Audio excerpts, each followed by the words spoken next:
Quantas vezes você já parou no meio de um dia comum e se perguntou por que eu estou fazendo isso? O que realmente importa?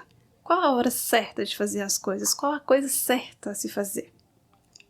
Eu sou a Nilza e no vídeo de hoje eu vou falar desse livro De Quanta Terra Precisa um Homem e Outras Histórias, do Tolstói, que traz reflexões como essas, de cunho filosófico, espiritual e que a gente pode aplicar no nosso dia a dia. Eu vou fazer um breve resumo dos 4 contos, tentando que não dar spoiler, porque os contos já são curtos, né? Nós temos o primeiro conto, Do Que Vivem os Homens. Sempre tem uma ilustração no início de cada conto. Do Que Vivem os Homens vai contar a história de um sapateiro, o Simon. Ele vive com a sua esposa e eles passam bastante dificuldade financeira. Desde o inverno anterior, eles estão vivendo com um casaco só, e aí nesse inverno eles resolvem que precisam de comprar ter um casaco novo. E ele vai pegar as economias que eles fizeram e também buscar receber dos devedores, né, do serviço dele de sapateiro, para poder juntar esse dinheiro e comprar lã para fazer esses casacos. E aí ele vai buscar, né, cobrar essas pessoas, só que as pessoas não pagam, né? Falam que estão sem dinheiro e ele vai tentar comprar a lã sem o dinheiro completo. O cara da lã não vende e ele volta para casa muito aborrecido sem a lã. No meio do caminho de volta para casa, ele encontra um rapaz muito misterioso, totalmente nu, naquele frio terrível, precisando, né, nitidamente ali de ajuda, com fome, desnorteado. E ele não sabe quem é, o rapaz também não fala exatamente quem é. E ele já decide, né, já tem aquele primeiro impasse se ajuda ou se não ajuda, né, ele preocupado com o que fazer. Mas ele resolve ajudar. Leva esse rapaz para casa, convive com esse rapaz durante 6 anos, o rapaz continua misterioso. E ele vai aprender algumas coisas importantes ali com esse rapaz, que são, né, questões, como eu coloquei, do que vivem os homens, né, uma delas é o título, né? O que habita, né, o coração dos homens, e aí ele vai respondendo esses tipos de questionamentos, né? Terminando a história, a gente vai entender esse mistério aí, né? Quem que é esse homem, quais foram as aprendizagens que ele trouxe. Já o segundo conto é 3 perguntas. 3 perguntas é o título, e também já é bem sugestivo, porque aqui a gente vai conhecer a história de um rei que quer a resposta para 3 perguntas. Eu vou ler o iniciozinho. Ele diz assim: ocorreu certa vez a um rei que, se ele sempre soubesse a hora certa de começar tudo, se soubesse quais as pessoas certas a quem deveria dar ouvidos, quais pessoas evitar e, acima de tudo, se sempre soubesse qual era a coisa mais importante a fazer, ele nunca fracassaria em nada que se propusesse a fazer. Ele queria essas respostas para as 3 perguntas.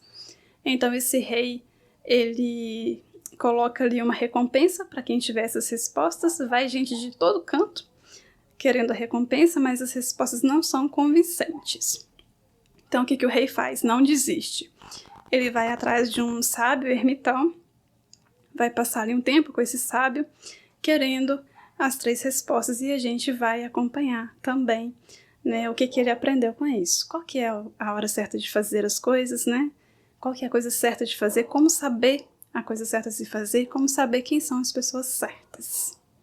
O terceiro conto é A Cafeteria de Surrá. Esse aqui é bem de cunho espiritual, religioso mesmo.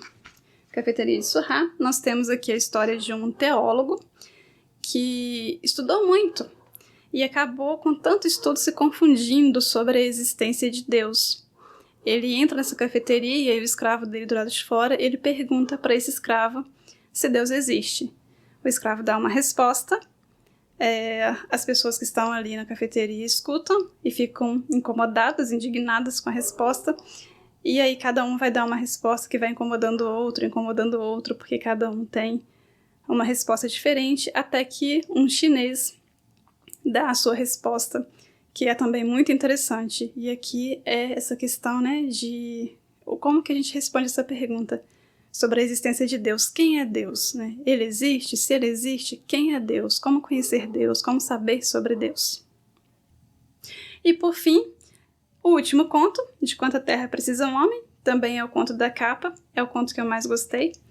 Esse conto aqui, ele vai falar sobre a história de duas irmãs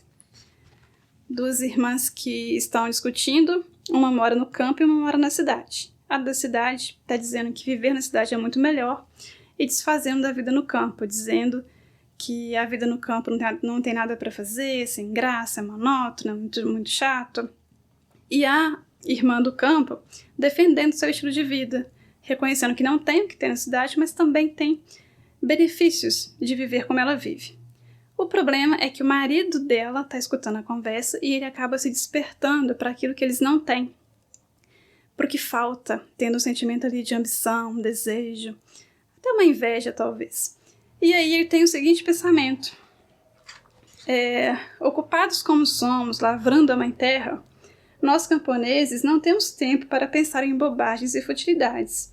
O nosso único problema é que não temos terra suficiente. Se eu tivesse bastante terra, não teria medo nem do diabo em pessoa.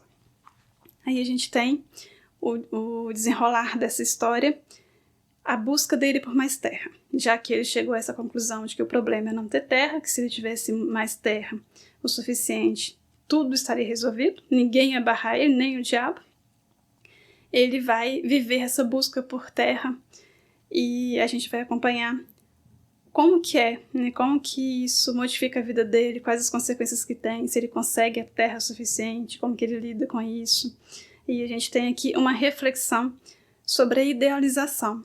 Quantas vezes a gente também na nossa vida idealiza que a gente só seria feliz e a gente estaria bem, né? A gente se sentiria bem com o outro, com a gente mesmo, se a gente estivesse vivendo de uma outra forma, se a gente tivesse outra coisa, se a gente alcançasse os nossos desejos, os nossos sonhos.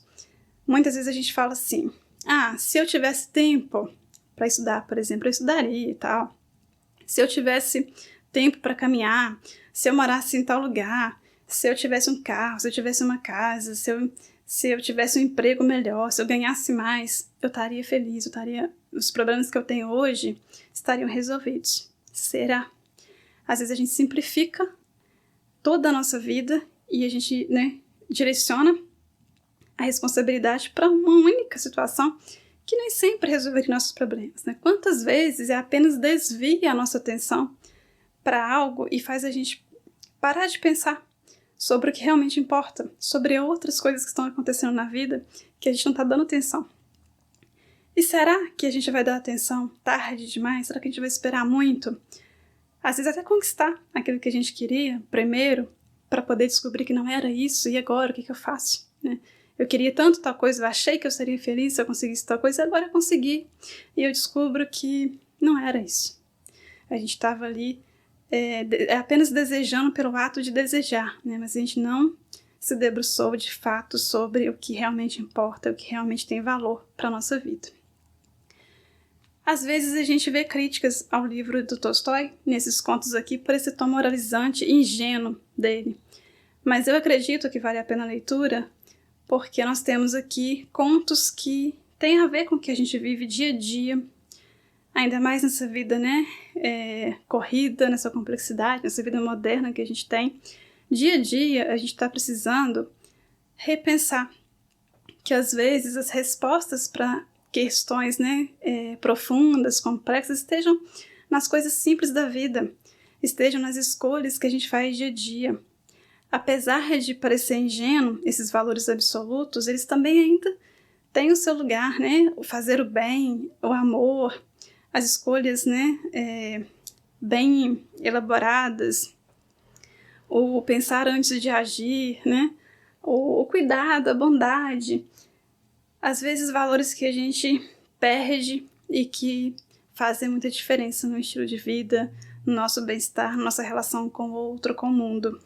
Então eu indico a leitura desses contos, não dei spoiler, então tem muita coisa aqui que ultrapassa, o que eu falei aqui, é só mesmo um incentivo para a gente fazer a leitura. Eu agradeço você que assistiu o vídeo até aqui, peço para se inscrever no canal, para deixar um comentário, um like, e a gente se vê no próximo vídeo. Obrigada!